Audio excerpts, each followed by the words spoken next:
প্রিয় BA third সেমিস্টারে যারা সাপ্লিমেন্টারি এক্সাম দেবে, তোমাদের যাদের এডুকেশনের এসইসি পেপারটি রয়েছে A1, এই পেপার থেকে আজকে আমি তোমাদের গুরুত্বপূর্ণ সাজেশান দেবো। কমিউনিকেশন স্কিল থেকে কী কী প্রশ্ন তোমাদের পড়তে হবে সেগুলো তো অবশ্যই বলবো। তার আগে তোমাদের কোশ্চেন প্যাটার্নটি একটু জেনে নাও। তোমরা যেহেতু সাপ্লিমেন্টারি এক্সাম দেবে, তোমরা প্রত্যেকেই জানো তোমাদের কোশ্চেন প্যাটার্ন কীরকম হয়। তবুও আমি একটু বলে দিই যে 10 নম্বরে 3টি প্রশ্ন তোমাদের করতে হবে, 5 নম্বরে 5টি প্রশ্ন এবং 2 নম্বরে 10টি প্রশ্ন। তো এই প্রশ্নগুলো কমন পেতে তোমাদের কোন কোন প্রশ্নগুলো ভালো করে দেখতে হবে সেগুলো নিয়ে আলোচনা করব। এবং কমিউনিকেশনের স্কিলে তোমরা জানো, আমি বিগত ফার্স্ট সেমিস্টার থেকে তোমরা ফলো করে আসছো এডুকেশনের সাজেশন, তোমরা জানো 100%-এর উপরে কিন্তু কোশ্চেন কমন আসে। তো চলো আমরা দেখে নিই আমাদের 10 এবং 5 নম্বরের প্রশ্ন। আমি আলাদা করে তোমাদের দিইনি, কারণ 10-এ যে প্রশ্নটি দেয় সেটি 5-এ চলে আসে, তাই বলবো প্রত্যেকটাই মোটামুটি একটু পয়েন্ট বেশি করে পড়ে রাখবে, কারণ 5-এ হিসাবে পড়ে গেলে সেটি যদি 10-এ দিয়ে দেয় অনেকটাই অসুবিধায় পড়বে। তো আমি প্রত্যেকটা চ্যাপ্টার থেকে তোমাদের মাত্র 4টে করে প্রশ্ন বলে দেবো, পড়লেই তোমরা দেখবে প্রশ্ন কমন পেয়ে যাচ্ছ। প্রথমে যে প্রশ্নটি ভালো করে পড়বে সেটি হচ্ছে যোগাযোগ কাকে বলে, যোগাযোগ প্রক্রিয়ার প্রকৃতি আলোচনা করো। এই যে প্রশ্নটি অত্যন্ত গুরুত্বপূর্ণ, যোগাযোগ কাকে বলে, যোগাযোগ প্রক্রিয়ার প্রকৃতি আলোচনা করো, এই প্রশ্নটি ভালো করে পড়বে। যোগাযোগ প্রক্রিয়াটি বর্ণনা করো, ঠিক আছে? প্রক্রিয়া পড়বে এবং যোগাযোগ প্রক্রিয়ার নীতি, এই 3টে পড়ে যাও, একদম তুমি একটি 10 বা একটি 5 কমন পাবেই। এর সাথে আরেকটি প্রশ্ন যেটি পড়তে পারো সেটি হচ্ছে যোগাযোগ প্রক্রিয়ার বিভিন্ন উপাদান সম্পর্কে লেখো। এই 4টি প্রশ্ন এই চ্যাপ্টার থেকে পড়ে গেলে অনেকটাই তোমরা সেফ থাকবে। তবু যারা মনে করছো আরেকটি প্রশ্ন পড়তে পারবে, আমি অ্যান্সারগুলোও তোমাদের জন্য রেডি করেছি এবং টু দি পয়েন্ট অ্যান্সার, যেগুলো পড়লে একবার দুবার পড়লেই তোমাদের দেখবে মনে থেকে যাবে। সেরকমইভাবে নোটস তৈরি করা হয়েছে। যারা স্টাডি মেটেরিয়াল কিনতে চাও বা নিতে চাও, 7278981430 এই নাম্বারে যোগাযোগ করে নিতে পারো। দেখো, যোগাযোগ প্রক্রিয়ার প্রতিবন্ধকতা সমূহ আলোচনা করো। এখান থেকে এই 5টি প্রশ্ন পড়ো, একদম এর বাইরে কোনো প্রশ্নই আসবে না। এই 5টি প্রশ্ন পড়ে নিলে তুমি একদম 100% কোশ্চেন 5 নম্বরে একটি, 10 নম্বরের একটি, 2 নম্বরে 2টি কমন পেয়ে যাবে।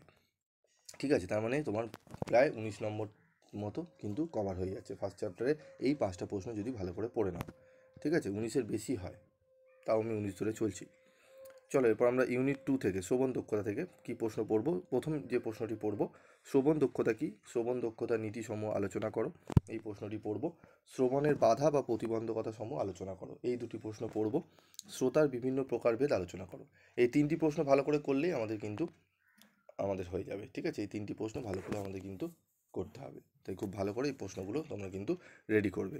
তারপর দেখো ইউনিট 3 কথন দক্ষতা। বাচনিক ও অবাচনিক যোগাযোগ বলতে কী বোঝো, উভয়ের মধ্যে পার্থক্য লেখো। সংক্ষিপ্ত টিকা লেখো, তাৎক্ষণিক বক্তৃতা। সংক্ষিপ্ত টিকা লেখো, তাৎক্ষণিক বক্তৃতা, এই প্রশ্নটিও ভালো করে পড়বে 3 নম্বর থেকে। মানে 2 নম্বর অধ্যায় থেকে মাত্র 3টি প্রশ্ন আমি দিয়েছি। 3 নম্বর অধ্যায় থেকে ইউনিট 3 থেকে তোমরা এই দুটি প্রশ্ন অবশ্যই পড়বে খুব ভালো করে। একদম এই দুটি প্রশ্ন পড়লে আশা করি তোমরা এখান থেকে কমন পেয়ে যাবে।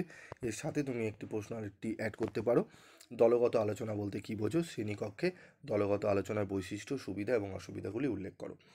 তাহলে 2 নম্বর এবং 3 নম্বর চ্যাপ্টার থেকে আমি মাত্র 3টে করে প্রশ্ন রাখলাম, টোটাল 6টা, এবং প্রথম অধ্যায় থেকে 5টা, 11টি প্রশ্ন কিন্তু পড়লে তোমরা একদম নিশ্চিন্তে থাকো। তোমাদের 3টি 10 এবং তোমাদের 5টি যে 5 নম্বর আছে তার মধ্যে 4টি 5 নম্বর তো অ্যাটেন্ড করতেই পারবে। মানে ওখানে 30, এখানে 20, 50 নম্বর তোমার অ্যাটেন্ড হয়ে যাবে। এবং 10 নম্বরে যে 2 নম্বরের 10টি প্রশ্ন, সেখানেও তোমরা 5টা অ্যাটেন্ড করে নিতে পারবে। তাহলে 50, 10-এ 60, 60 নম্বর তোমরা এই 3টে অধ্যায় পড়লেই কিন্তু কভার করে নিতে পারছো। এবং আমাদের আরেকটি প্রশ্ন আমি দিয়ে রাখছি এক্সট্রা, শ্রেণীকক্ষে দলবদ্ধ আলোচনার প্রকারভেদ আলোচনা করো। প্রশ্নটি খুবই গুরুত্বপূর্ণ, কারণ এখান থেকে 2 মার্কসের কোশ্চেনগুলো খুব বেশি আসে এবং 5 মার্কসের আসে, তাই জন্য বলবো এই প্রশ্নটি পারলে তোমরা পড়ে রাখলে তোমাদের 2 মার্কসের জন্য অনেকটাই কভার হবে।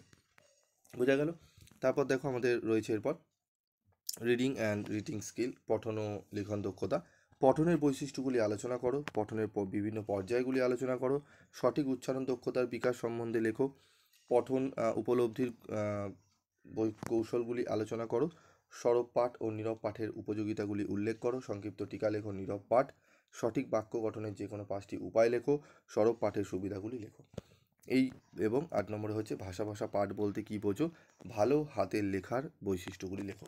তোমরা বলবে স্যার এই চ্যাপ্টার থেকে তো অনেকগুলো প্রশ্ন হয়ে যাচ্ছে, প্রায় 9টি প্রশ্ন আপনি দিয়ে দিলেন, এখান থেকে আমাদের একটু বেছে দিন।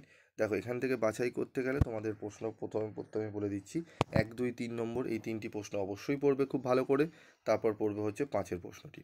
5-এর প্রশ্নটি পড়বে এবং তারপর পড়বে তোমাদের 7-এর প্রশ্নটি। এই 5টি প্রশ্ন পড়ে গেলে আশা করি তোমরা এখান থেকে প্রশ্ন কিন্তু কমন পেয়ে যাবে। এবং আরেকটি প্রশ্ন তোমরা পড়তে পারো, কার্যকারী লিখনের উপাদানগুলি কী কী। ঠিক আছে, এই প্রশ্নগুলো যদি ভালো করে যাও, ঠিক আছে, এবং উত্তর স্টাডি মেটেরিয়াল যদি তোমরা সংগ্রহ করতে পারো, অত্যন্ত গুরুত্ব সহকারে স্টাডি মেটেরিয়ালগুলো ভালো করে সাজিয়ে গুছিয়ে লেখা আছে, যাতে ছাত্রছাত্রীরা যারা সাপ্লিমেন্টারি বিশেষ করে তাদের জন্য করা হয়েছে, কারণ তারা বেশি পড়তে পারে না, মনে রাখতে পারছে না, তাদের জন্য বিশেষ করে করা হয়েছে যে কম পড়ে ভালো নাম্বার কিভাবে তোলা যাবে। উত্তরের কোয়ালিটিটার মধ্যে একটা ব্যাপার থাকে যে উত্তরগুলো অনেক বড় বড় হলে, অনেক লেন্দি হলে তোমরা কিন্তু পড়তে অসুবিধা হয়, অনেক জায়গায় কিন্তু এটা হয়, তোমরা বোঝো না, অনেক জায়গা থেকে নোটস নিয়ে নাও, তারপর দেখো অনেক অগোছালোভাবে নোটস তৈরি করা থাকে। আমাদের কিন্তু সেইভাবে থাকে না, আমাদের উত্তরের কোয়ালিটি কিন্তু মেনটেন করা হয় ছাত্রছাত্রীদের মেধা অনুযায়ী। তো আজকের জন্য ভিডিওটি শেষ করব, দেখা হচ্ছে পরবর্তী ভিডিওতে। তোমাদের আর কোন কোন সাবজেক্টের সাপ্লিমেন্টারি এক্সামের সাজেশান লাগবে অবশ্যই কমেন্ট বক্সে লিখে জানাবে। আজকের মতো এইটুকুই।